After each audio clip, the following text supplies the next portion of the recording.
네, 오늘 함께 은혜를 나누는 말씀 보겠습니다. 창세기 27장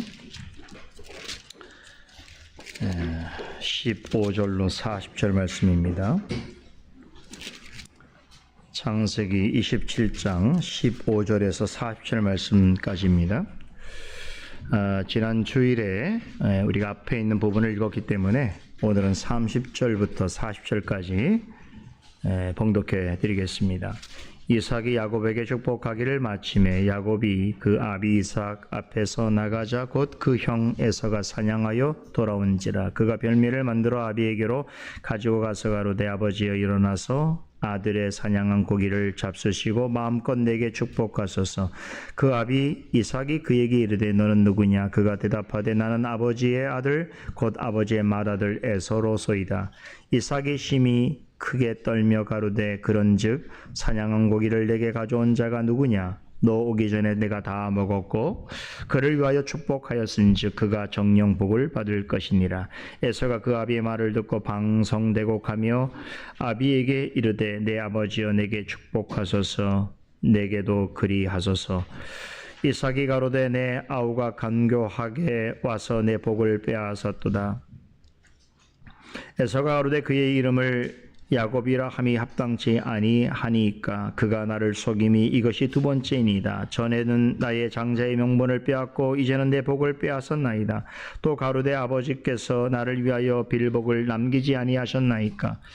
이삭이 에서에게 대답하여 가로되 내가 그를 너희의 주로 세우고 그 모든 형제를 내가 그에게 종으로 주었으며 곡식과 포도주를 그에게 공급하였으니 내 아들아 내가 내게 무엇을 할 수 있으랴. 에서가 아비에게 이르되 내 아버지여 아버지의 빌복이 이 하나뿐이니까 내 아버지여 내게 축복하소서. 내게도 그리하소서 하고 소리를 높여 우니 그 아비 이삭이 그에게 대답하여 가로되 너희의 주소는 땅의 그른짐에서 뜨고 내리는 하늘 이슬에서 뜰 것이며 너는 칼을 믿고 생활하겠고 내 아우를 섬길 것이며 내가 매임을 벗을 때에는 그 멍에를 내 목에서 떨쳐버리리라 하였더라. 아멘. 오늘은 2025년도 마지막 주일입니다. 올 한 해도 하나님께서 우리와 언제나 늘 함께 해주셨고 또 언약 백성에게 약속하신 은혜와 축복을 베풀어 주셨습니다. 그러한 하나님께 찬송과 영광을 돌립니다. 올 한 해 동안 함께해 주신 하나님께서 오늘 마지막 주일 이 시간 모든 성도와 더불어 예배할 수 있도록 인도해 주셨고 또 모두가 함께 동일한 말씀을 듣는 가운데 올 한 해를 마무리할 수 있도록 인도해 주셔서 참으로 감사를 드립니다. 한 가지 더 감사할 것이 있습니다. 올 한 해도 매주일 창세기 강서를 통해서 매주마다 셀 수 없이 많은 은혜와 위로와 깨달음을 주심에 감사를 드립니다. 창세기 강서를 진행하면서 여러 차례 강조해 드렸습니다만 성령의 영감으로 기록된 모든 성경이 다 중요하겠습니다만 그 중에서도 창세기는 모든 성경이 전하는 진리의 시작과 근본에 대해서 가르쳐주고 있다는 점에서 너무나 특별하고 중요한 성경입니다. 창세기가 모든 성경의 첫 번째 책인 이유가 있습니다. 하나님이 말씀하시고자 하는 모든 것의 시작에 관해서 가르치기 때문입니다. 창세기라고 하는 성경 제목부터 그 사실을 잘 말해주고 있습니다. 창세기라고 하는 말은 히브리어 성경, 원어 성경의 첫 단어인 베레시트라고 하는 말에서 유래되었습니다. 우리말 성경은 태초에라고 하는 말이지요. 히브리어 성경 첫 구절 베레시트 바라 엘로힘이라고 하는 말로 시작이 됩니다. 번역을 하면 태초에 하나님이라고 하는 말이지요. 이 창세기라고 하는 말의 원뜻은 태초에입니다. 이 태초에 해당되는 히브리어 베레시트라고 하는 말이 헬라어로 번역된 것이 게네시스이고 영어로 번역한 것이 제네시스입니다. 70인경이라고 하는 고대 헬라어 사본이 있습니다. 현존하는 구약 성경 번역판 중에서 가장 오래된 헬라어 판본 중에 하나인데, 이 성경 번역자들이 구약 성경을 헬라어로 번역하면서 우리말에 태초에라고 해당되어지는 이 창세기 제목을 히브리어 베레시트라고 하는 단어에서 기원, 근원, 원천이라고 하는 뜻을 가진 헬라어 게네시스로 바꾸었습니다. 이후에 70인역 번역에 따라서 성경의 첫 번째 성경을 창세기라고 부르게 되었습니다. 그러니까 창세기라고 하는 말에는 그 자체로 이 성경은 모든 성경의 첫 번째 책인 동시에 모든 것의 시작과 근원에 대해서 가르치는 성경이라고 하는 의미가 담겨 있습니다. 창세기에는 성경에서 전하고자 하는 시작에 관한 거의 모든 내용이 기록되어 있습니다. 예를 들어 천지만물의 시작, 인류의 시작, 안식일의 시작, 혼인제도와 가정의 시작, 죄와 타락의 시작, 다양한 언어와 인종과 민족의 시작, 또 구원 역사의 시작, 인류 문명의 시작, 죄로 인한 심판과 저주의 시작, 하나님의 부르심과 언약의 시작, 믿음의 조상의 시작, 언약 백성의 믿음과 순종의 시작, 이스라엘 백성의 시작. 이렇게 기독교 신앙을 가진 사람뿐만 아니라 하나님의 형상을 입은 존재로서 알아야 하는 모든 중요한 일의 시작을 알려주는 보와 같은 내용이 창세기에 그득히 담겨 있습니다. 여러분이 창세기를 잘 듣고 또 배운다면 이처럼 성경에서 가르치고 강조하는 모든 일의 시작과 원천에 대해서 아주 중요한 배움을 얻을 수 있습니다. 창세기라고 하는 이름에는 또 한 가지 기억해야 할 중요한 의미가 있습니다. 창세기는 시작을 뜻하기도 하지만 여기에는 근본이라고 하는 의미가 내포되어 있습니다. 지혜의 성경인 잠언서에서 여호와를 경외하는 것이 지식의 근본이거늘이라고 할 때 여기서 말하는 근본이라고 하는 말 역시 창세기를 뜻하는 히브리어 단어 베레시트와 동일한 말입니다. 창세기 시작 어떻게 시작되고 있지요? 태초에 하나님이 천지를 창조하시니라 라고 합니다.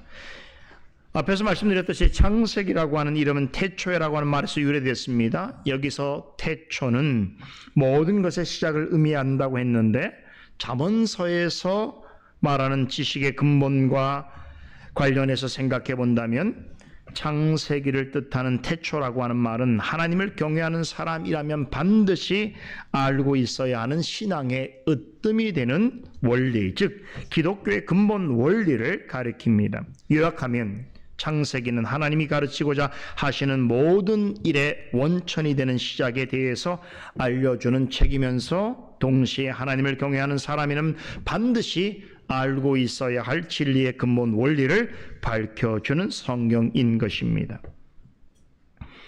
모든 일에는 시작과 근본이 있습니다. 영원한 진리와 영원한 구원을 추구하는 사람에게 있어서 시작과 근본이 얼마나 중요한지에 대해서는 제가 굳이 재론해서 설명드리지 않더라도 여러분들이 잘 아실 것입니다. 창세기는 우리가 믿고 따라야 하는 신앙에는 그 시작점이 있고 그것이 하나님의 뜻에 합당하게 유지하고 세워져야 하는 근본 원리가 있음을 말해주고 있습니다. 이렇게 창세기는 오고 오는 모든 세대에 속한 성도들의 신앙과 삶이 하나님이 기뻐하시는 뜻에 일치하게끔 만들어주는 기준점과 으뜸 원리를 가르쳐주고 있기 때문에 우리의 신앙의 시작과 근본으로 돌아가고자 할 때에 가장 먼저 생각하게 되는 성경이고 또 그것에 가장 크고 확실한 유익을 주는 성경이기도 합니다. 그렇다면 창세기에서 모든 세대에 하나님을 경외하는 자가 마땅히 가져야 하는 참된 지식의 근본으로 제시되고 있는 주제는 무엇인가? 다시 말해서 첫 번째 성경으로서의 창세기가 이후 등장하는 모든 성경과 함께 공통적으로 강조하고 가르치는 전체 성경을 아우르고 관통하는 진리의 중심이 되는 근본 원리가 되는 주제는 무엇인가? 제가 창세기 강서를 시작할 때에 이미 이 부분에 대해서 설명을 드렸습니다. 무엇입니까? 바로 하나님의 나라와 예수 그리스도입니다. 하나님의 나라와 예수 그리스도는 창세기는 물론이고 모든 성경이 공통적으로 전하는 가장 크고 중요한 주제입니다. 창세기는 성경의 첫 번째 책임에도 예수 그리스도를 통해서 하나님 나라가 이 땅에 어떻게 세워져 가는지에 대한 그 시작과 원리를 하나님의 언약을 중심으로 잘 설명해 주고 있습니다. 그렇기 때문에 창세기 강서를 잘 들으면 이 창세기뿐만 아니라 다른 성경들도 잘 이해할 수 있습니다. 왜냐하면 창세기는 모든 성경이 전하고자 하는 그 진리의 시작과 근본에 대해서 가르쳐 주고 있기 때문입니다. 그러므로 여러분들이 창세기를 잘 읽고 이 강서를 잘 듣고 이해할 수만 있다면 다른 모든 성경들도 그 핵심 주제와 근본 원리를 전함에 있어서 창세기에 절대적으로 의존하여 있기 때문에 여러분이 전체 성경을 이해하고 해석함에 있어서 엄청난 유익을 누릴 수 있습니다. 제 말이 사실인지 아닌지 이제 창세기 강서를 잘 듣고 이해하고 정리한 상황에서 다른 성경들을 여러분이 볼 때에 경험되어질 거예요.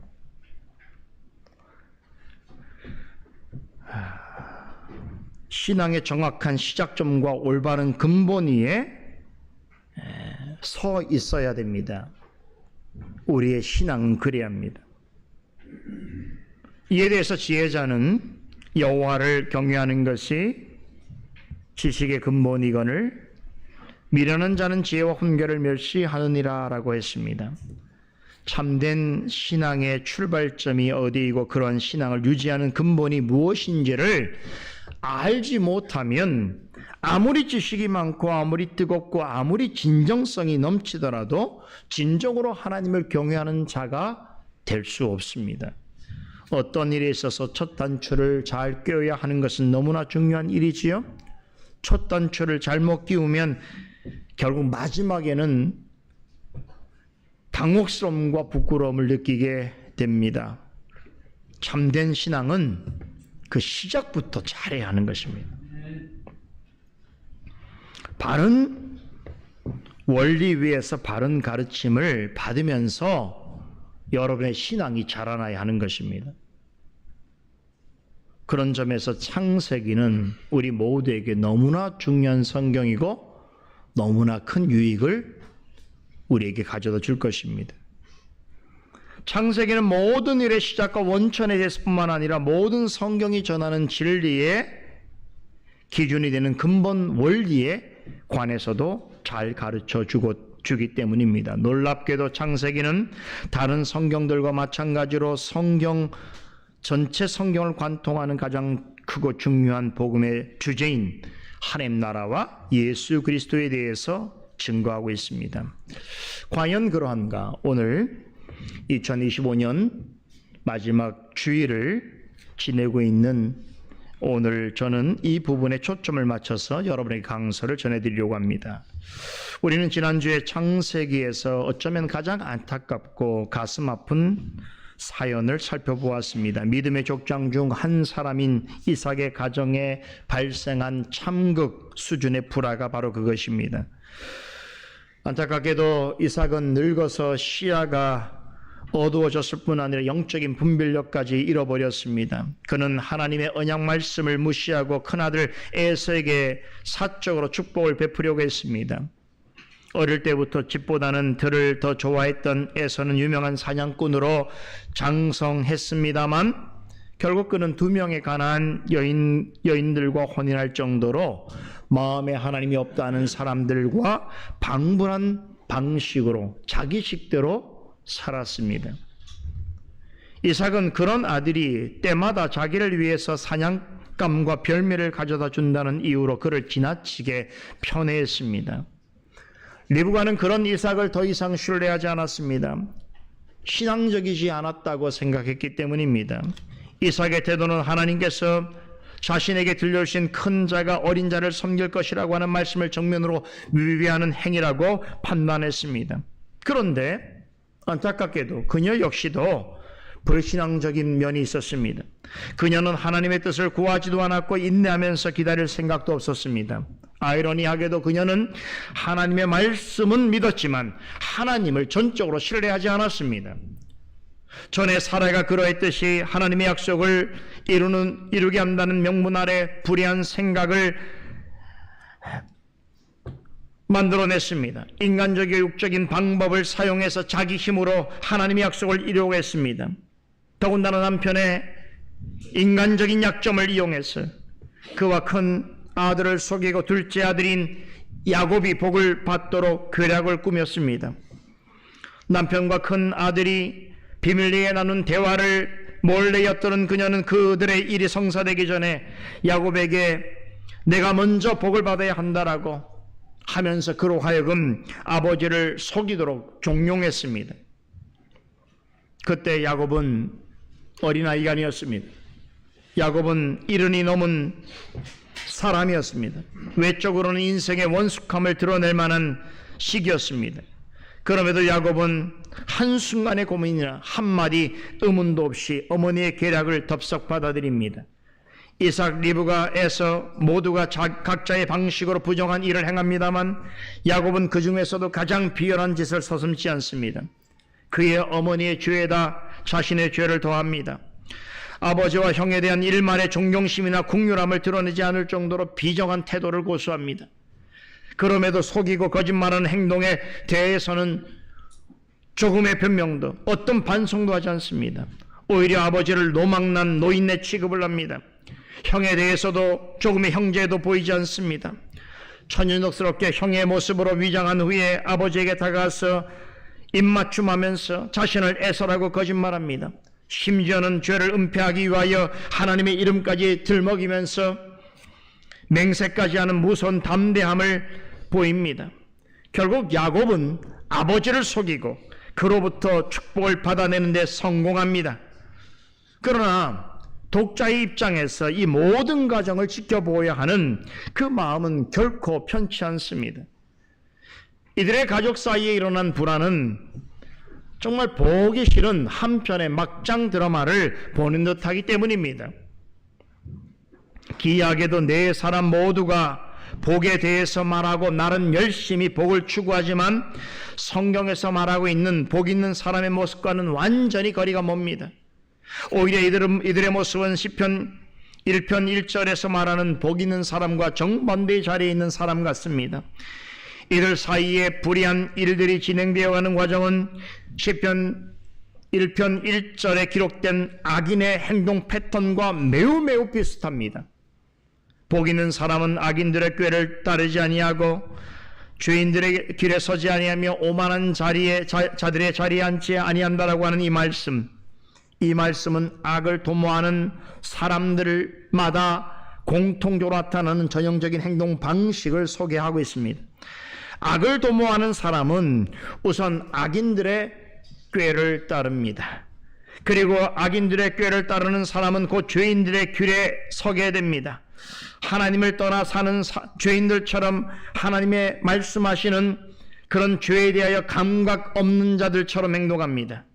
이렇게 하는 사람은 머지않아 오만한 자의 자리에 앉게 됩니다.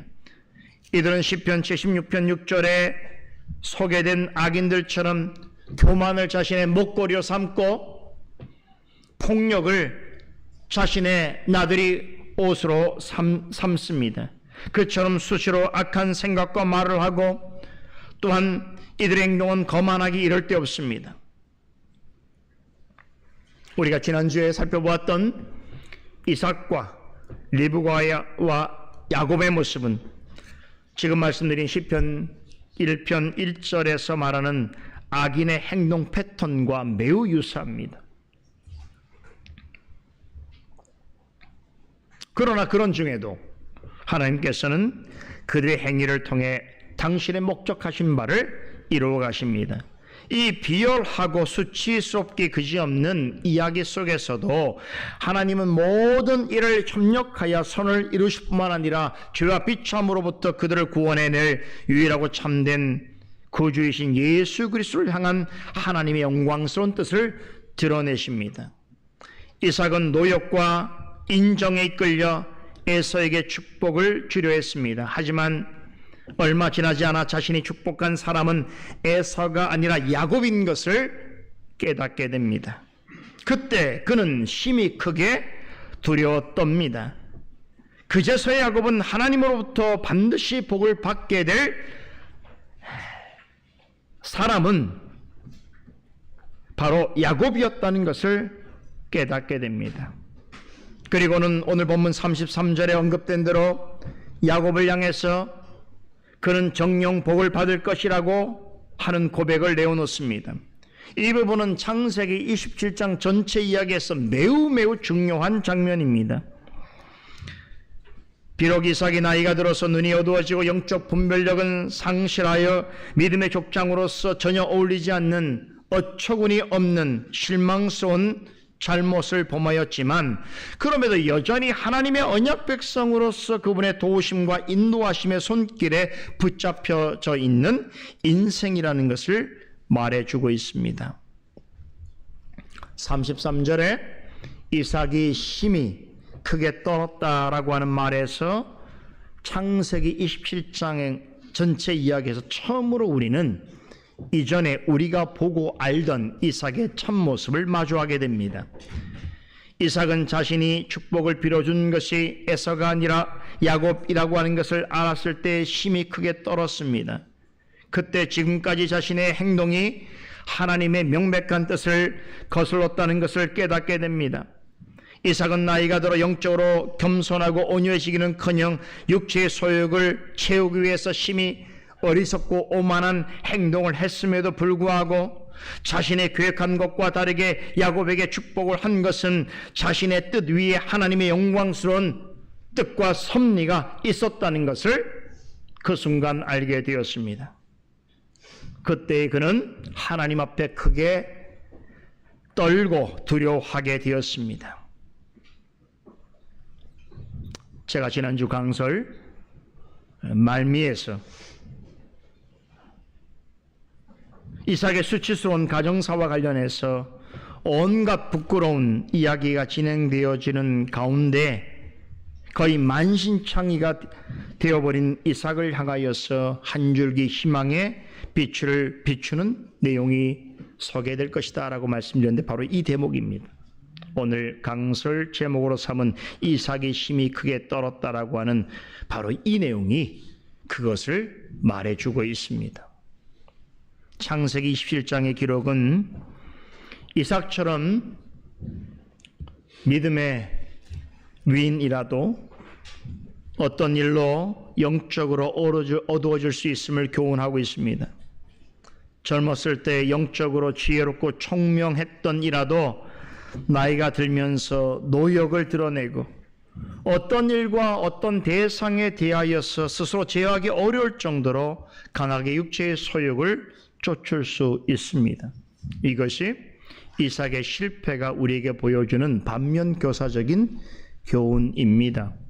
그런데 다른 한편으로 보면 이삭의 예는 어느 때 그런 어리석음과 교만함이 드러날지라도 하나님의 언약 백성은 결단코 버리지 아니하시고 포기치 아니하시는 것에 대하여서 분명하게 보여주고 있습니다.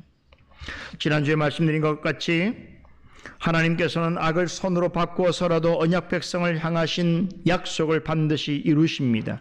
그 과정에서 이삭같이 잠시 동안 하나님의 약속에 대한 믿음이 약해지고 참된 구원의 확신이 여러 가지 모양으로 흔들리며 심지어는 거짓된 소망과 육적인 정욕과 억측으로 인해서 스스로 강렬한 시험에 빠지고 마치 사망의 음침한 골짜기에 거하는 같이 전혀 빛이 없는 흑암 중에 있게 될지라도 하나님께서는 당신의 택하신 언약 백성은 정하신 때에 성령의 역사로 말미암아 믿음의 불씨를 살려주시고 말씀의 깨달음을 주시며 마음과 영혼의 소생함이 있도록 도우시고 가장 비참하고 절망적인 상황에서도 오히려 하나님을 바라고 의지하도록 하는 심령을 갖게 해 주신다는 것입니다.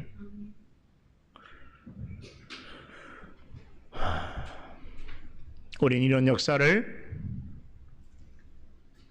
이삭의 실패와 회복의 이야기를 통해서 확인할 수 있습니다.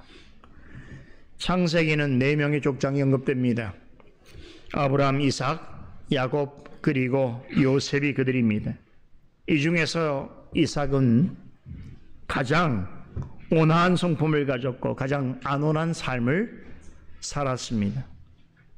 그런데 그런 자도 나이가 들어서 영적으로 잠시 어두워졌고 또 자식에 대한 삐뚤어진 편애와 또 일상이 되어버린 육체의 소욕을 이기지 못해서 가족들 사이에 돌이키기 어려울 정도로 심한 반목과 불화를 일으키는 주역이 되었다는 사실을 우리는 잊지 말아야 합니다.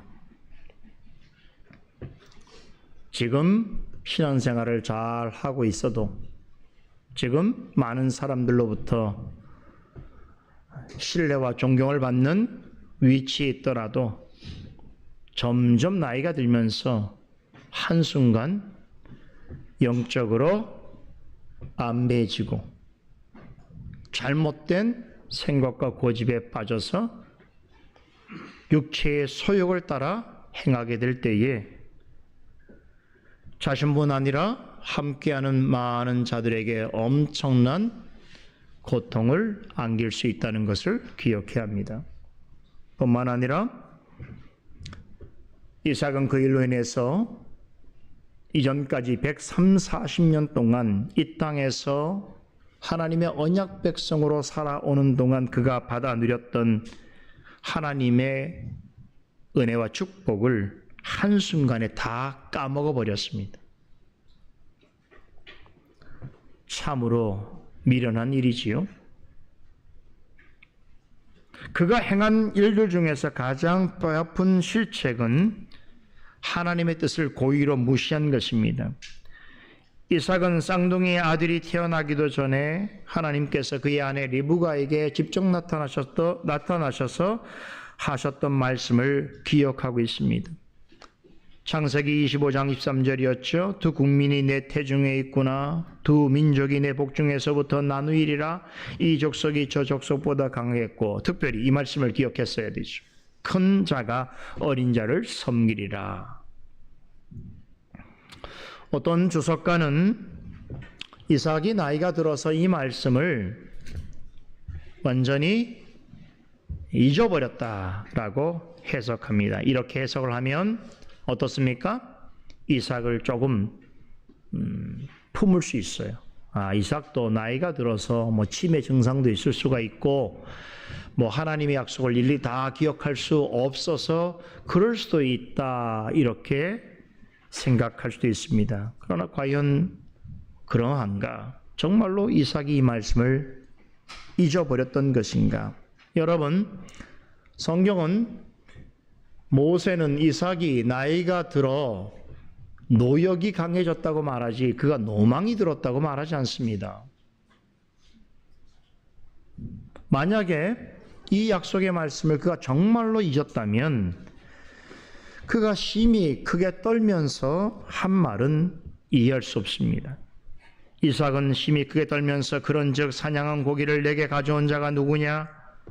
너 오기 전에 내가 다 먹고 그를 위하여 축복하였은즉 그가 정령 복을 받을 것이니라고 했습니다. 이삭은 자신이 축복하려 했던 것은 에서였지만 의도치 않게 야곱을 축복한 사실을 알고는 반드시 복을 받을 자가 복을 받게 되었다라고 고백하였습니다.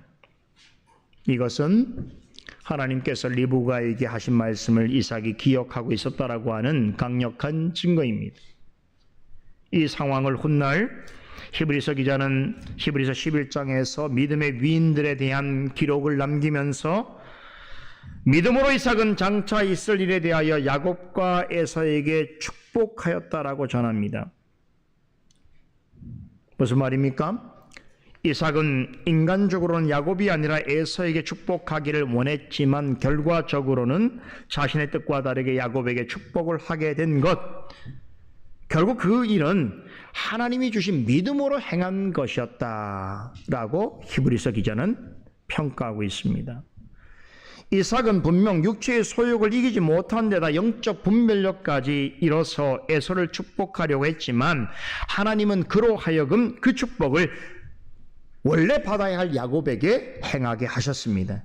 히브리서 기자는 이삭이 그렇게 한 일을 두고 그가 믿음으로 행한 일이었다라고 평가합니다. 하나님께서는 이삭이 야곱을 축복한 일이 믿음으로 행한 것이었던 것을 알도록 하시기 위하여 이삭 자신이 행하고자 한 것이 하나님의 뜻을 명백하게 거스른 이름을 깨닫게 되었을 때에 순간적으로 심히 큰 떨림과 두려움을 가지게 하셨습니다. 일이 있기 전까지 이삭은 내내 노역으로 가득 찬 어리석고 교만하기 이를 데 없는 사람이었습니다. 그러나 결국 하나님께서는 다시금 그를 하나님 편으로 돌아올 수 있게 하셨습니다. 이삭은 불의한 생각으로 에서에게 축복해 주려고 하였지만 하나님은 그의 악한 의도를 선한 방향으로 바꾸시사 이전부터 약속하신 언약의 상속자인 야곱을 축복하게 하셨습니다. 이것은 원래부터 이삭이 계획한 것이 아니었습니다. 그러므로 그가 하나님의 뜻에 합당하게 야곱에게 축복을 주었다고 해서 그것은 그의 자랑과 공로가 될 수 없는 일입니다. 그럼에도 하나님은 이삭이 야곱을 축복한 것을 믿음으로 행한 것이라고 하시면서 그의 행위를 칭찬하십니다. 더욱 놀라운 것은 그 후로는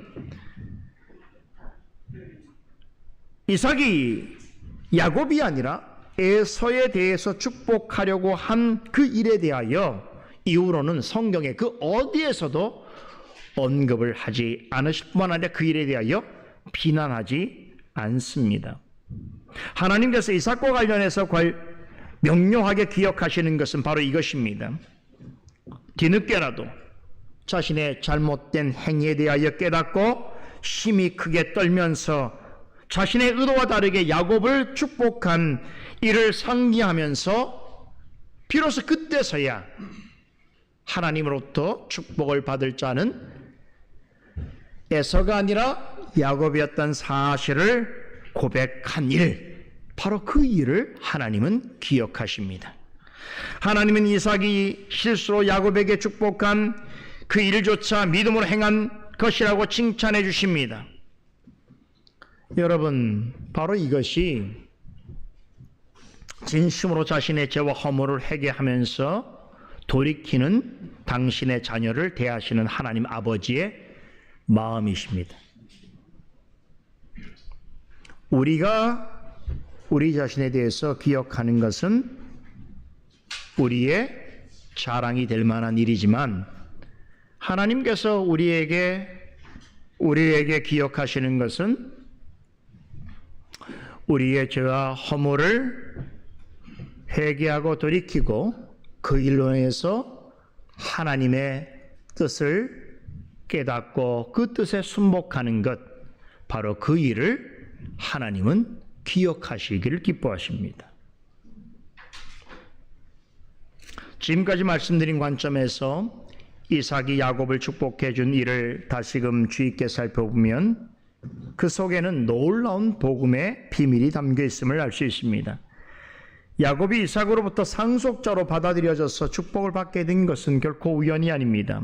인간적으로 생각하면 야곱은 축복을 받을 만한 아무런 자격이 없습니다. 지금까지 창세기를 통해서 우리가 만나본 사람 중에서 야곱은 가장 못된 사람, 가장 비열한 사람 축에 낍니다. 아까 말씀드렸죠? 아버지에 대한 그 어떤 존경심도 없어요. 형에 대한 어떤 미안한 감정도 갖지 않습니다. 아주 비열합니다.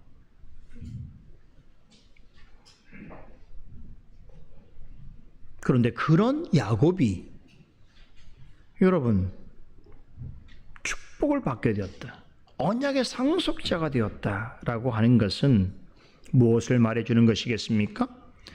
하나님께서 아브라함과 이삭을 통하여 약속하신 언약의 축복과 구원의 복은 인간의 행위나 공로에 의해서 받는 것이 결코 아님을 가장 명백한 신뢰로서 제시하고 있는 것이 바로 야곱의 생인 것이. 참된 구원은 오직 예수 그리스도의 순종과 희생을 통해서만 이루어집니다.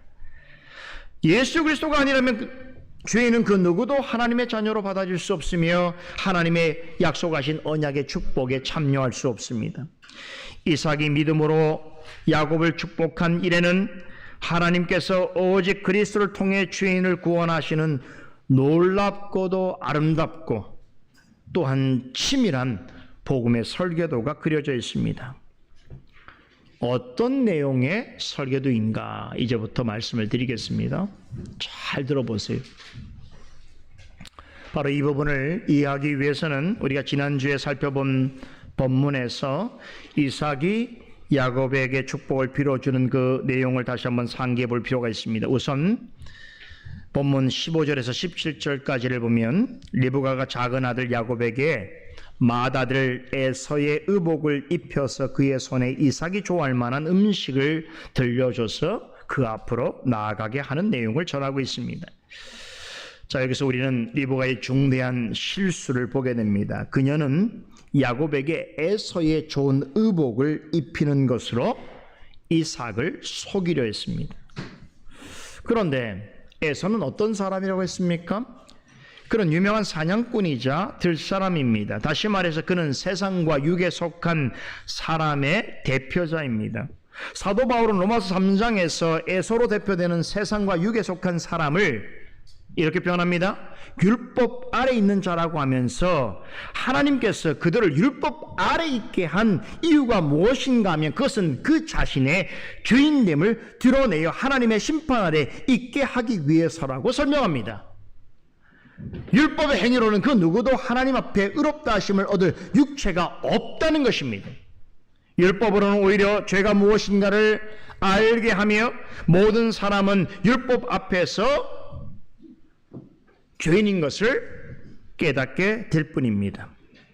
그러므로 에서의 겉옷은 바로 이러한 죄인의 실존을 나타냅니다.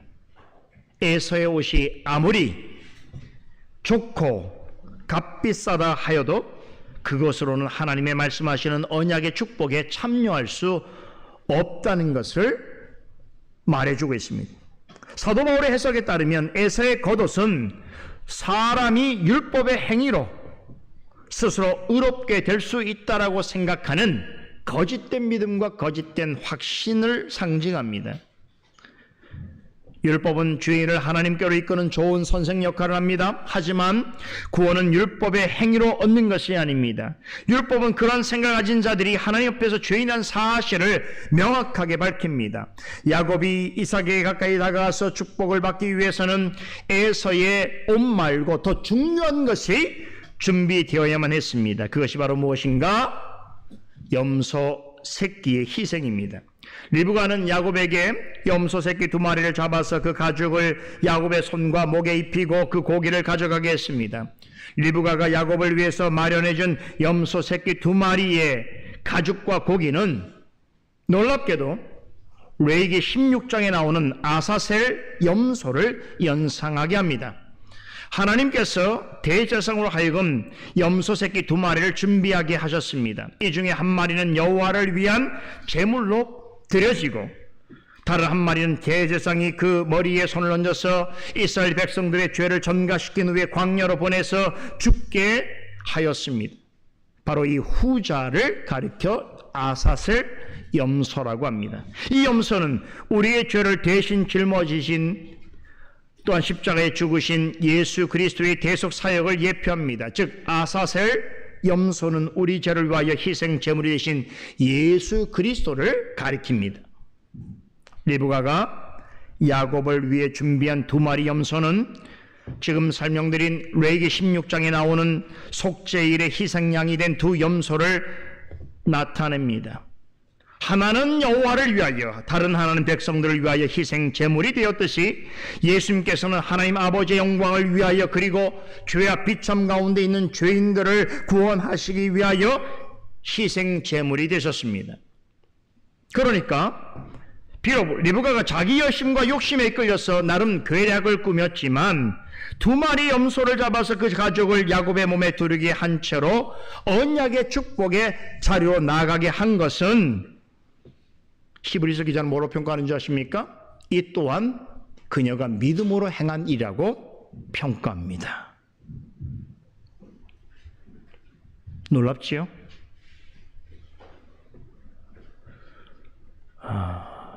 어떤 사람이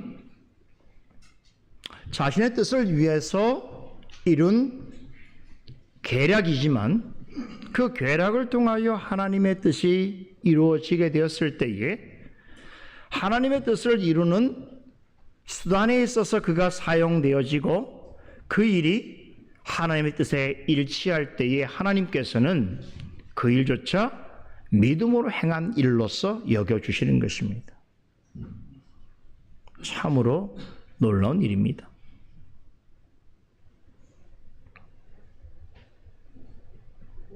그래서 리브가가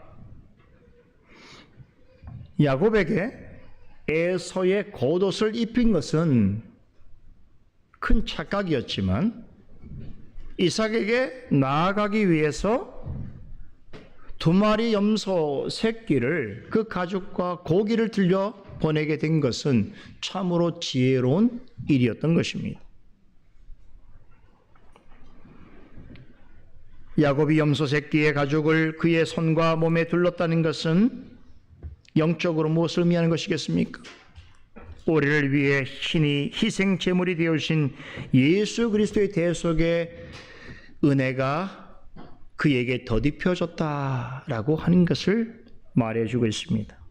다시 말해서 야곱 같은 죄인이라도 하나님이 약속하신 언약의 축복의 자리로 나아가기 위해서는 반드시 하나님께서 받으실 합당한 희생, 제물과 제사를 통하여 나아가야 한다는 것입니다. 바로 그가 우리 주 예수 그리스도이신 것입니다. 이런 그리스도의 대속의 은혜를 입지 못한 사람은 하나님 앞으로 나아갈 수도 없거니와 영원한 언약의 복을 받아 누릴 수 없습니다. 우리는 이 사실을 이미 창세기 3장에서 하나님께서 범죄한 아담과 하와에게 친히 가죽 옷을 입혀주셨던 그 일을 통해서 확인한 바 있습니다. 하나님께서 범죄한 아담과 하와에게 입혀주신 가죽 옷은 죄인은 그리스도의 피 흘리심과 죽음을 통해서만 구원을 얻을 수 있으며 우리의 모든 죄는 그분이 십자가에 흘리신 보혈과 십자가에서 이루신 완전한 의로서만 덮여진다는 것을 의미하는 것입니다. 그처럼 야곱 역시 하나님의 영원한 언약의 축복에 참여하기 위해서는 예수 그리스도의 십자가 은혜와 공로를 힘입어야만 했습니다. 그러기에 희생양이 된 염소 새끼의 가죽을 몸에 두르고 언약의 복을 받을 자리로 나아가게 되었던 것입니다. 뿐만 아니라 야곱은 리브가로부터 떡과 별미를 받아가지고 이삭에게로 가져갔습니다. 즉 리브가로부터 받은 것을 가지고 이삭에게로 나아가게 됐던 것입니다. 언약 안에서 이삭과 리브가는 아주 중요한 상징성이 있습니다.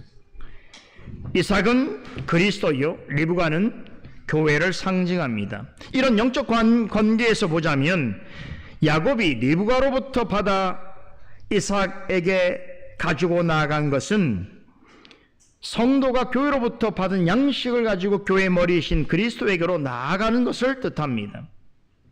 한 가지 흥미로운 점은 리브가가 만든 떡과 별미는 에서가 사냥해서 잡아온 것이 아닙니다. 장막 안에 있는 것으로 만들었습니다. 에서의 사냥감과는 무관합니다. 그렇다면 야곱이 리브가에게서 받아서 이삭에게로 나아간 것은 무엇을 상징하는가? 예수 그리스도의 희생을 통하여 그리스도의 몸된 교회에 주신 영혼의 양식을 가리킵니다. 교회와 성도를 먹이고 살리는 영혼의 양식은 무엇이겠습니까? 하나님의 말씀입니다. 다음 주 우리 새해 첫 주일에 성찬식을 거행하게 될 텐데, 이 성찬의 관점에서 본다면 야곱이 장막에서 만들어진 떡과 별미를 가지고 언약의 축복이 임하는 자리로 나아가게 된 것은 바로 이것을 의미합니다. 오직 그리스도로 말미암아 그분의 몸된 교회와 성도들에게 주시는 영혼의 양식인 말씀을 의지하여 교회의 머리이신 그리스도에게로 나아가서 그분과 연합하는 것을 뜻합니다. 이렇게 성령과 말씀을 통해서 그리스도와 한 몸을 이룬 자가 그리스도가 십자가에서 성취하신 언약의 은혜와 축복을 받아 누리게 되는 것, 그로 인해서 그리스도 안에 사는 자는 사나 죽으나 영생하는 구원을 얻게 된다는 것을 우리의 눈에 보이는 떡과 잔을 통해서 더욱 확실하게 알고 믿게 되는 것, 이것이 성찬이 의미하는 바죠.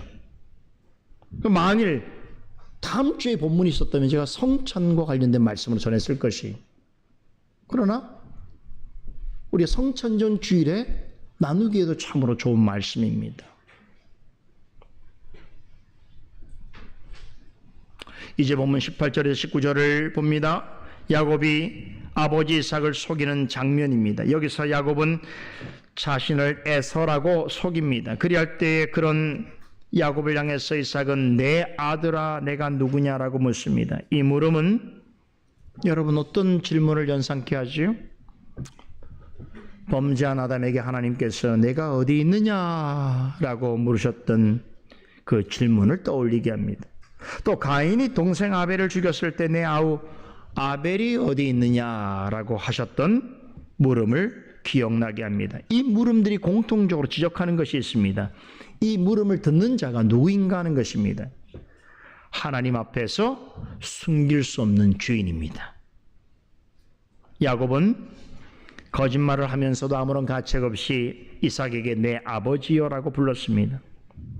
이는 입술과 마음으로는 하나님을 찾고 있지만 본질상으로는 죄인일 수밖에 없는 우리들의 죄악된 모습을 여실히 드러내주고 있습니다. 이쯤에서 우리는 야곱의 이름에 대해서 생각해 보아야 합니다. 여러분, 야곱이라고 하는 이름 뜻이 뭔지 아세요? 창세기 25장 26절에 아우가 손으로 에서의 팔꿈치를 잡았으므로 그 이름을 야곱이라 하였더라라고 하는 이 말씀으로부터 유래되었습니다. 이 말씀에 따라서 야곱이란 발꿈치를 잡는 자, 히브리어로 아카브라고 하는 말에서 유래되었다라고 봅니다. 그런데 이 아카브라고 하는 말은 발꿈치를 잡다, 이것은 은유적인 표현이고 실제적인 뜻은 회방하다, 비방하다, 속이다입니다.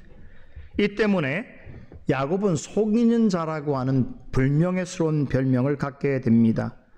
이어지는 본문 20절에서 24절은 야곱이 아버지 이삭을 구체적으로 속인 행위들을 자세하게 열거하고 있습니다. 이삭이 야곱에게 내가 어떻게 그렇게 빨리 사냥거리를 잡았느냐라고 묻자 뭐라고 답했습니까? 하나님이 일이 잘 되게 해주셔서 빨리 잡을 수 있었다라고 거짓말합니다. 여기서 하나님의 이름을 거들먹거리면서 맹세 수준의 말을 합니다. 여전히 찜찜한 생각을 가진 이삭은 야곱에게 너를 좀 만져볼 수 있게 해달라고 요구합니다.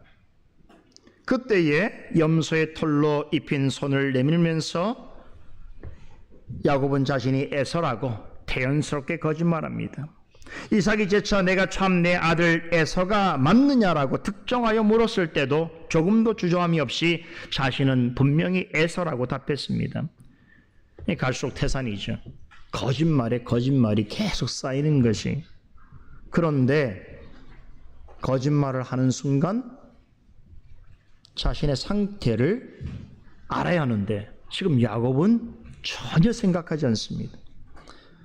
우리가 이 이삭이 축복을 하는 장면에서 이삭과 야곱과의 대화를 통해서 나타난 그 야곱이라고 하는 사람은 더 이상 우리가 아는 대로 수줍음이 많거나 내성적인 기질만을 가진 사람이 아니라는 것을 확인해 볼 수 있습니다.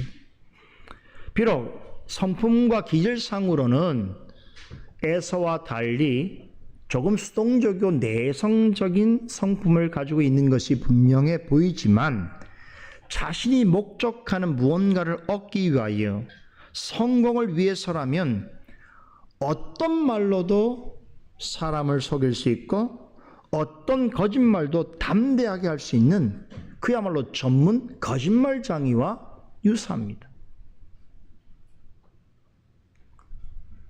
여러분, 이런 야곱의 모습이 누구를 닮아 있지 않습니까? 누구를 닮은 것 같습니까? 거짓의 아비요, 항상 속이는 자. 누구입니까? 마귀입니다.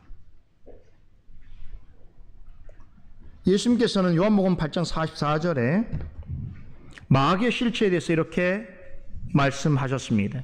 그는 처음부터 살인한 자요 진리가 그 속에 없으므로 진리에 서지 못하고 거짓을 말할 때마다 제 것으로 말하나니 이는 그가 거짓말쟁이요 거짓의 아비가 되었음이니라. 속이는 것은 마귀의 본성입니다. 거짓으로 교묘하게 꾸미는 것은 그의 가장 주된 능력입니다. 그렇다면 마귀는 왜 이런 존재가 되었는가? 예수님께서 답하십니다. 그 속에 하나님의 진리가 없기 때문이라는 것이죠. 그 속에 진리가 없으므로 진리를 생각할 수 없고 진리편에 설 수도 없습니다. 그러기에 마귀는 항상 진리를 속여 거짓말할 뿐입니다. 그런데 여러분, 예수님께서 보시기에 가장 큰 거짓말이 무엇인 줄 아십니까? 그것은 바로 예수님의 존재와 그분의 말씀을 믿지 않는 것입니다. 예수님의 존재와 그분의 말씀을 의심하는 것은 곧 그를 보내신 하나님을 믿지 않는 것이기 때문입니다. 하나님을 믿지 않는 사람은 예수님의 존재와 그분이 하신 말씀을 참 진리로 받아들이지 않습니다. 이들은 예수님에 관한 진리를 말하면 귀를 기울이는커녕 더욱 믿지 않고 배척하려 합니다. 이런 마음의 본성이 누구로부터 났다는 것입니까? 거짓의 아비인 마귀에서 나왔다는 것이죠.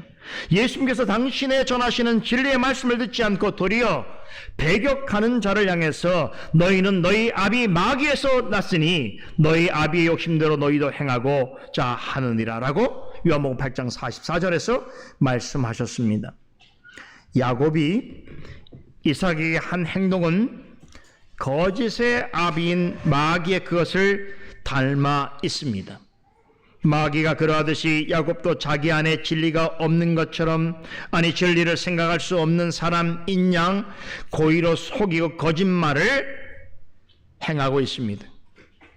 그러면서도 모든 인간적인 수단과 방법을 동원하여 복을 받고자 노력하고 있습니다. 말을 하면 할수록, 어떤 행동을 하면 할수록 자기 안에 있는 감교함과 교활함을 드러내고 스스로 마귀를 닮은 죄성을 가진 존재라는 것을 폭로할 뿐입니다. 여러분 생각해 보세요. 어떻게 그런 사람이 믿음의 조상이 될 수 있고 하나님의 택자를 의미하는 이스라엘이 될 수 있겠습니까?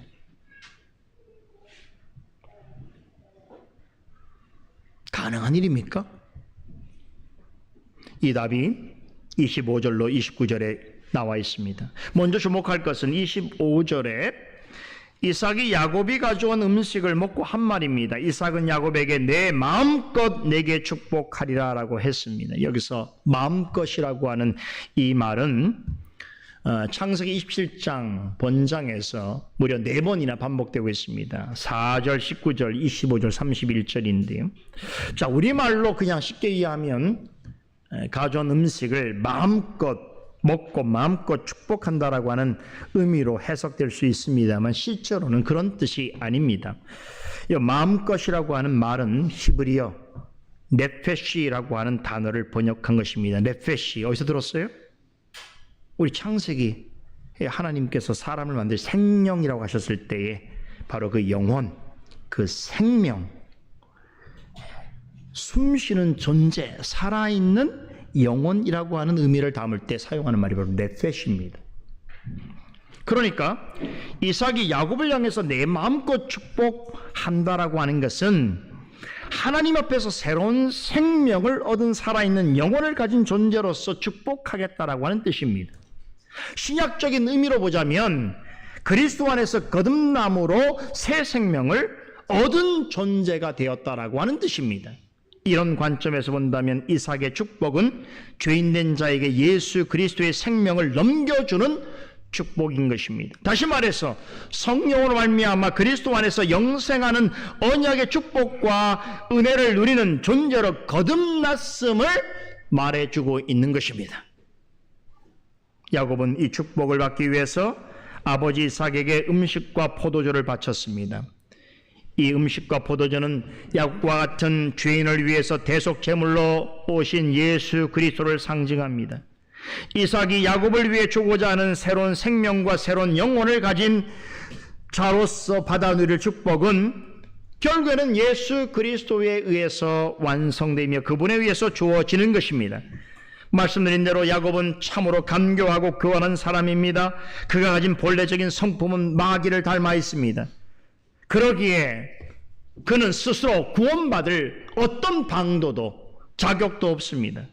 지금까지 우리가 살펴본 야곱은 하나님의 언약의 축복에 참여하기에는 아무런 조건도 자격도 구비하지 못한 사람이었다는 것이 사실입니다.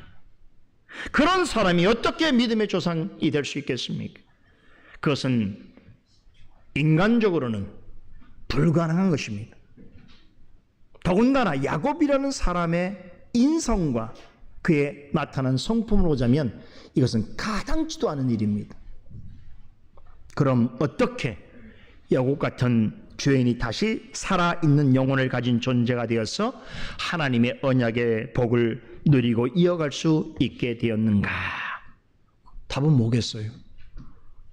그가 아니라면 누구에 의해서 되어진 것이겠습니까? 오직 예수 그리스도의 대속의 은혜와 공로로 인한 것입니다. 야곱이 그리스도의 희생 제물을 상징하는 음식과 포도주를 가지고 나갈 때에 아버지 이삭은 야곱에게 내 아들아 가까이 와서 내게 입맞추라라고 명합니다. 여러분, 구약에 있어서 입맞춤은 하나가 되었다는 뜻입니다. 이처럼 어떤 죄인이라도 야곱 같은 죄인일지라도 그리스도를 의지함으로 하나님 앞으로 나아가게 될 때에 믿음 안에서 그리스도와 하나가 되는 은혜와 복을 누리게 되는 것입니다. 이삭은 자신에게 다가와 입맞춤하는 야곱의 옷의 향취를 맡으며 축복하기를 내 아들의 향취는 여호와께서 복 주신 밭의 향취로다라고 했습니다. 여기서 말하는 옷의 향취는 앞서 말씀드린 가죽옷과 같은 의미입니다. 즉 예수 그리스도의 죽음을 통해서 하나님께 드려지는 향기로운 제물을 의미합니다. 인간적으로 보자면 야곱은 너무나 치졸하고 비열한 인간입니다. 하지만 이 말씀은 그런 자라도 그리스도의 대속의 은혜를 통해서 하나님이 받으실 만한 향기로운 존재가 되어갈 것에 대한 예고인 것입니다. 우린 그 사실을 앞으로 전개될 야곱에 관한 이야기를 통해서 확인하게 될 것입니다. 그토록 간사하고 교활한 야곱을 택함받은 모든 자들을 대표하는 믿음의 사람으로 빚어가시는 하나님의 일하심의 역사, 그게 우리가 앞으로 보게 될 야곱의 이야기입니다. 본문 28절과 29절은 야곱이 받은 축복 내용을 전합니다. 매튜 헨리 목사님은 자신의 창세기 주석에서 이삭이 야곱에게 행한 축복에 아주 깊은 영적인 의미가 내포되어 있다라고 소개하면서 구체적으로 예수 그리스도와 그분의 교회에 대한 두 가지 약속이라고 해석합니다. 첫째는 하나님이 야곱에게 하늘의 이슬과 땅의 기름짐과 풍성한 곡식과 포도주를 주시기를 간구하는 것은 이삭이 하나님께 이 사실을 간구하게 되었죠. 이것은 이 땅을 주권적으로 다스리시는 또한 택한 자들에게 풍성한 구원을 주시는 메시아가 그에게서 그의 계통에서 나오실 것을 예고하는 축복으로 해석합니다. 둘째로 만민이 너를 섬기고 열국이 내게 굴복하며 내가 형제들의 주가 되고 너의 어머니의 아들들이 너에게 굴복하며 너를 저주하는 자는 저주를 받고 너를 축복하는 자는 복을 받기를 원한다라고 하는 이 내용의 축복은 이 땅의 많은 교회들이 세워질 것에 대한 약속인데 야곱에게 주실 이 축복을 받은 교회는 모두가 야곱의 후손으로 오실 예수 그리스도로부터 나올 것에 대한 예고라고 매튜 헨리 목사님은 해석합니다. 이처럼 이삭이 야곱에게 행한 축복마저 그리스도와 그분의 몸된 교회와 관련되어 있습니다. 다시 말해서 야곱에게 주어진 최고의 축복은 예수 그리스도의 다스림 속에서 그분의 몸된 교회와 연합하여 있는 것입니다. 그리스도와 특별한 관계 속에서 그분 안에서 살고 죽으며 이 세상에 사는 동안 그리스도가 다스리시는 교회에 속하여서 말씀과 성례와 같은 은혜의 방편을 통해서 주시는 영혼의 양식을 먹고 자라며 또 그로써 그리스도의 지식과 성품을 닮아가는 존재로서 살아간다는 것, 그것은 참으로 크고 본질적인 축복이라는 것입니다. 그것이 야곱을 통하여 하나님께서 약속하시고 주시겠다라고 하는 실제적인 복이라는 것이지요. 이것이 이삭을 통해서 야곱에게 약속해 주신 가장 핵심적인 축복입니다. 이어지는 본문 30절에서 40절의 내용은 이삭이 야곱에게 축복을 한 이후에 일어난 일들을 전해주고 있습니다. 여기서 주목할 것은 두 가지 내용입니다. 우선 첫 번째는 앞서 말씀드린 대로 이삭의 회심과 회복에 관한 내용입니다. 이삭이 야곱에게 축복하기를 마치자 사냥 나갔던 에서가 곧장 돌아왔습니다. 그동안 무슨 일이 있었는지 모르는 에서는 사냥감으로 별미를 만들어서 아버지에게로 가져가 축복해달라고 요청합니다. 직감적으로 뭔가 잘못되었다는 생각을 하게 된 이삭은 에서를 향해서 너는 누구냐라고 묻습니다. 그러자 에서는 나는 아버지의 맏아들 에서입니다라고 답합니다.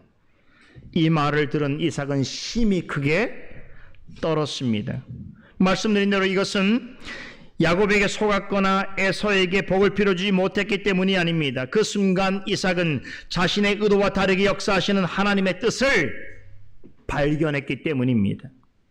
이삭과 리브가와 야곱을 통해서 보았듯이 믿는 자라고 할지라도 어떤 일에 관해서 하나님의 뜻이라고 말하면서도 자신의 방식대로 자기 마음대로 행할 수 있습니다. 어떤 때는 속으로 하나님의 뜻이 아닐 수 있다라고 하는 생각을 가지면서도 고의적으로 그와 다른 행동을 하기도 합니다. 그런 때에 하나님께서 어떤 일을 직접 이루고 계시다라고 하는 사실을 발견하게 될 때에 믿는 자는 두려워 떨 수밖에 없습니다.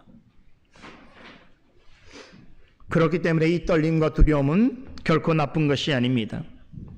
물론 이럴 경우에 지금까지 고집해오던 모든 생각을 포기해야 하고 자신이 꿈꾸던 계획과 자기 힘으로 해보겠다라고 하는 계략이 실패했다는 것을 인정해야 하며 결국 자신의 어리석음과 교만함을 고백하고 그런 자신을 부인해야 하는 낭패감과 괴로움이 동반될 수밖에 없지만, 그럼에도 이삭이 경험한 떨림과 두려움은 대단히 좋은 것입니다. 왜 그렇습니까?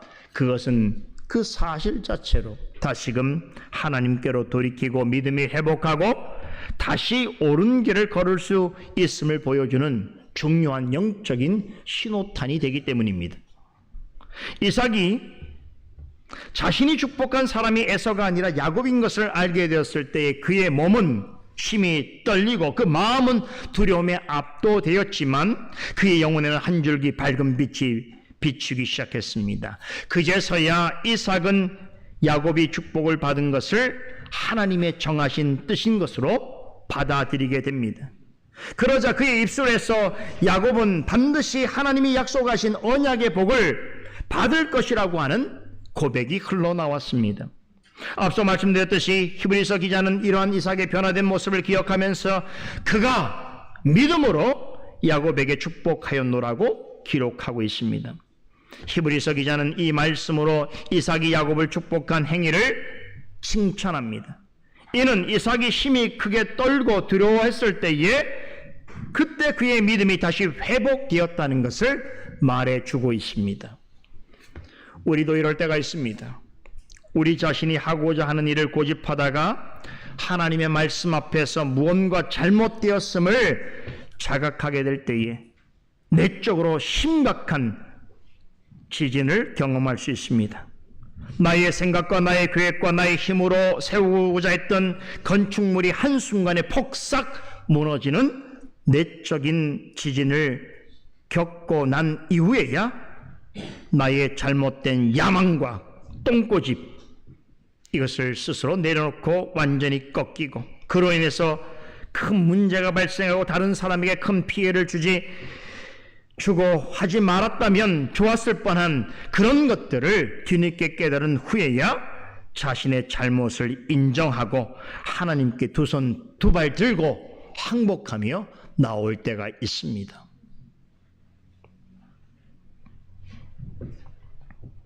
이렇게 우리는 내 자신에 관한 것이, 내 자신에 의한 것이, 내 자신을 위한 것이 무너지고 파괴되는 광경을 보고 나서야 하나님의 하나님 되심을 인정하면서 하나님께로 돌아올 생각을 합니다. 이것이 이삭이 경험한 큰 떨림과 두려움이었습니다. 그런데 그럴지라도 이 때문에 하나님에게로 돌아오고 믿음이 다시 살아나고 영원히 소생할 수 있다면 그것은 참으로 유익하고 복된 것입니다. 사랑하는 성도 여러분, 혹시나 여러분의 생애 가운데 그러한 떨림과 두려움을 경험하게 된다면 그때는 여러분의 삶에 하나님이 개입하고 계시다는 확실한 증거인 줄로 믿으시기 바랍니다. 자신이 만든 어리석고 나약하고 교만한 탑 속에 숨어 있는 자를 밖으로 끄집어내시고 마음의 내적인 지진을 일으켜서라도 하나님 앞에서 새롭게 다시 서게 하시려는 하나님의 일하심의 역사라고 하는 것을 인정하고 받아들이시기 바랍니다. 두 번째 생각할 것은 이삭의 축복이 있은 후에 에서가 보인 반응입니다. 아버지가 야곱에게 축복한 것을 알게 된 에서는 자신에게도 축복해 달라고 울면서 떼를 씁니다. 우리 개역 성경에는 에서가 아버지의 말을 듣고 방성대곡했다고 합니다. 방성대곡, 목 놓아 울었다는 것이지요. 에서는 야곱의 이름을 언급하면서 자신을 두 번이나 속였다라고 억울함을 토로합니다. 다시 말해서 에서에게 있어서 야곱이란 존재는 속이는 자일 뿐입니다. 더 이상 동생이 아니에요. 혈연적인 관계의 동생이 아니라 자기를 속여서 망하게 하는 자입니다. 우리는 야곱이 아버지와 형을 속였다는 것을 잘 알고 있습니다. 그러면 에서의 말대로 야곱만 속이는 자인가? 그렇다면 에서는 정직한 자인가? 에서는 지금 동생에 대하여 나를 속이는 자라고 비난한다는 것은 자신에 대해서는 자신은 참으로 진실하고 정직한 자다라고 하는 인식을 갖고 있는 뜻입니다. 그는 스스로 그렇게 생각하고 있습니다.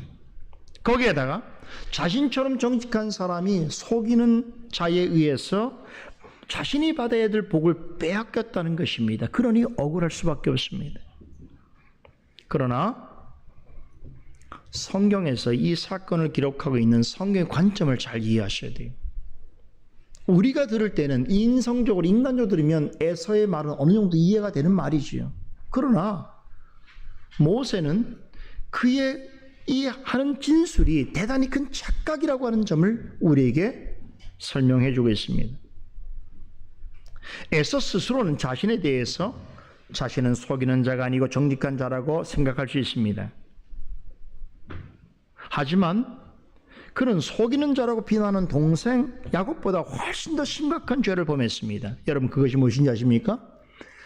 하나님이 주신 장자의 명분을 한없이 가볍게 여긴 것입니다. 히브리서 12장 16절은 장자의 명분을 파죽한 것에 판 에서를 망령된 자라고 합니다. 망령된 죄란 하나님의 존재를 부정하고 하나님을 모독하는 것입니다. 10계명 중에서 제3계명이 있지요. 하나님의 이름을 망령되이 일컫지 말라라고 하는 이 계명에서 말하고 있는 죄입니다. 이 신약 성경에서 말하고 있는 성령 회방죄도 이와 같은 범주에 속해 있습니다. 즉 성부, 성자, 성령 하나님을 모독하고 비방하는 죄는 용서받지 못할 만큼 큰 죄입니다. 에서는 이 같은 죄를 범했습니다. 그런데도 에서는 이것이 죄라고 생각하지 않습니다. 자신이 하나님 앞에 전혀 죄인이라고 인식하지 못하고 있습니다.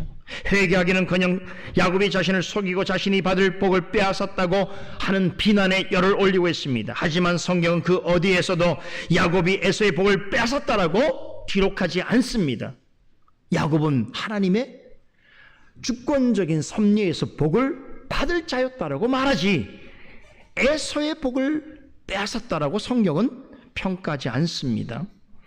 오히려 스스로 정직하다라고 생각하고 있는 에서야말로 하나님이 주신 장자의 명분을 가벼이 여기고 하나님을 모독한 망령된 자의 대표라고 봅니다. 사람을 속인 것은 잘못입니다. 그러나 하나님을 망령되이 여기는 것, 그것은 그에 비하면 너무나 큰 죄입니다. 결국 에서가 하나님의 장자권을 거부했다는 것은 하나님께서 아브라함과 이삭과 야곱을 통해서 약속하신 참된 언약의 상속자이신 예수 그리스도마저 거부했다는 의미입니다. 그럼에도 에서는 자신이 야곱보다 더 나은 자라고 생각하고 있습니다. 도덕적으로 야곱보다 더 우위에 있으며 행위를 통해서 얼마든지 언약의 축복을 받을 만한 자격이 충분히 있다라고 그는 착각하고 있습니다. 여러분 이것이야말로 정말로 위험한 생각입니다. 이런 사람의 눈물은 그가 울었고 억울했고 분노했다라고 하는 것을 드러내는 것 이외에는 아무런 의미가 없습니다. 그의 울음은 죄에 대한 회개나 죄에서 돌이키기 위한 참회의 눈물이 아닙니다. 그저 자신이 원하는 것을 이루지 못한 좌절감과 다른 사람의 성공을 못마땅하게 여기는 시기심과 자기중심적인 분노와 이기심에서 비롯된 눈물입니다. 이런 눈물은 하나님의 동정을 받을 수 없습니다. 아무리 억울해하고 분을 내면서 방성대곡하더라도 하나님으로부터 긍휼을 받을 만한 자격이 없는 눈물입니다. 왜 그렇습니까? 결국 이런 눈물을 흘리는 자는 하나님을 모독하고 예수 그리스도를 거부하는 자이기 때문입니다. 따라서 하나님은 이런 눈물 흘리는 자를 가증히 여기십니다. 결국 이런 눈물은 예수 그리스도를 배반하고 자기를 높이기 때문입니다. 참된 구원은 사람의 행위와 노력이나 눈물로 얻어지는 것이 아닙니다. 오직 그리스도의 은혜와 능력을 통해서만 주어지는 것입니다. 하나님이 진정으로 바라시는 것은 에서의 눈물이 아닙니다. 하나님께로 죄를 자각하고 돌이키는 참된 회개자의 눈물입니다. 기도하겠습니다. 거룩하신 하나님, 오늘도 올해의 마지막 주일에 창세기 말씀을 통해서 많은 것을 생각하고 깨달을 수 있도록 은혜 주셔서 감사드립니다. 오직 말씀만이 우리를 온전히 하나님 앞에 제자리로 이끌며 바른 믿음을 갖고 하나님을 앙망하게 하는 줄로 믿습니다. 참된 말씀에 의지하여 하나님 뜻을 사려하며 하나님의 뜻에 합당한 삶을 살아가기를 기뻐하는 성도의 삶이 새해에도 주어지는 모든 환경 속에서 지속될 수 있도록 은혜를 베풀어 주시옵소서. 감사드리며 살아계신 예수 그리스도 이름으로 기도드리옵나이다. 아멘. 시편 찬송가 110